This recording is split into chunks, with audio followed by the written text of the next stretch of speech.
Assalamualaikum warahmatullahi wabarakatuh. Antara benda yang baik di Saudi ni, walaupun panas tengah memuncak, hari ni 24 hari bulan 5, panas sangat-sangat. Dan masya-Allah taala kan, panas pun 45 darjah Celsius dan sebagainya, masya-Allah. ايوه اندونيسي Malizi. ماليزيا So orang Sabil, masya-Allah. Sabil moya. ايوه فري Where you from? نيجيريا Nigeria, masya-Allah kan. Jadi dia orang sediakan air free dan sejuk, tuan-puan. So tuan-puan, memang orang di sini baik hati, pemurah hati. Ada dermawan-dermawan yang sediakan air untuk diberi dan airnya air sejuk kan. So sangat-sangat bagus untuk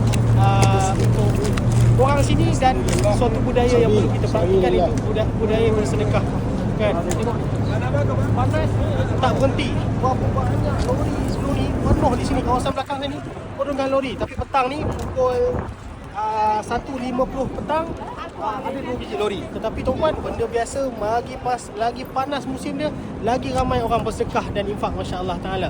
Moga-moga Allah terima kita sebagai salah satu tetamu Allah SWT untuk sampai di bumi Makkah Al-Mukarramah, insya-Allah taala. Semua tengok. Tu dia.